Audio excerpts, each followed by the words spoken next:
Veliki pozdrav svima, ja sam Maša i dobrodošli na moj kanal.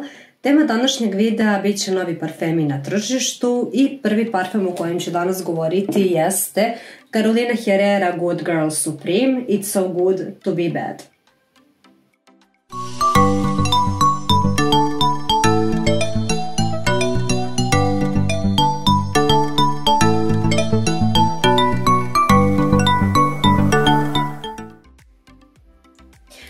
Dakle, to je orijentalni cvetni parfem, potentnija verzija od originala, bočica je ista kao i originalna, vidite da nema neke velike razlike.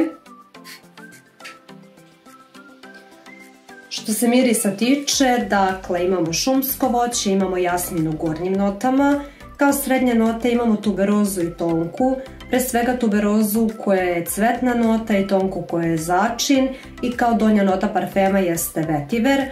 U svakom slučaju drven, orijentalan, vreo sa zemljanim notama, topla preporuka Carolina Herrera Good Girl Supreme. Sljedeći parfem o kojem ću govoriti jeste Pure Musk Narciso Rodriguez. Pretpostavljam da je većina probala ovaj parfem. Dakle, to je cvetni, mošusni, drvenast parfem.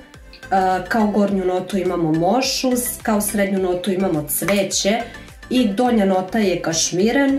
Dakle, ponavljam, cvetni, mošusni, drvenast parfem, ženski, puderast, čist, topla preporuka Pure Musk Narciso Rodriguez. Sljedeći parfem o kojem ću govoriti i kome je posvećen ceo prethodni video jeste J'adore Infinissime Woman od Diora. Ovako izgleda njegova bočica. Vidite da se ne razlikuje previše od bočice iz 99. godine, osim što ima možda malo više zlatnih detalja. U svakom slučaju to je cvetni parfem, u gornjim notama imamo bergamot, imamo pomoranđu i ružičasti biber, u srednjim notama imamo tuberozu, ružu, jasmin, uglavnom orijentalno cveće i bazna nota parfema jeste sandalovina. U svakom slučaju cvetan, drvenast parfem, elegantan, tako da topla preporuka još jednom J'adore Infinissime Woman. Sljedeći parfem o kojem ću govoriti jeste My Way Giorgio Armani, ovako izgleda njegova bočica.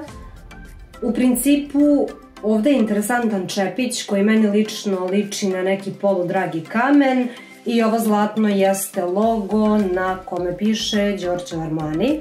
Dakle, onako fina, elegantna bočica. Kao gornje note imamo naranđu i bergamot, kao srednje note imamo tuberozu, imamo jasmin, dakle imamo cvetnu sredinu parfema i kao donje note imamo mošus, vanilu i kedar, sve u svemu cvetni, citrusni parfem, tako da topla preporuka Giorgio Armani My Way.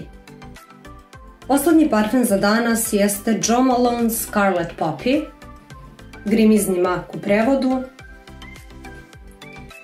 Interesantan parfem, sam kreator je rekao poljima maka od Evrope do Azije. Sprejer. U gornjim notama je ambreta. Srednje note parfema su koren irisa, smokva i mak, a baza samog parfema su mahune, tonke, heliotrop i ječam. Dakle, on je vanilast, puderast, cvetan, osjeća se amber, mošusan parfem, deklarisan je kao unisex, ali je definitivno ženski parfem i još jednom topla preporuka Jo Malone Scarlet Poppy. I još jednom da rezimiramo, Pure Musk Narciso Rodriguez, Good Girl Supreme Carolina Herrera, J'adore Infinissime Woman, Giorgio Armani My Way i na kraju smo imale Jo Malone Scarlet Poppy. To bi bilo sve od mene za danas. Pišite mi u komentarima da li ste probale neki od ovih parfema. Ukoliko vam se dopao video, like, share, subscribe i vidimo se u narednom klipu. Ćao!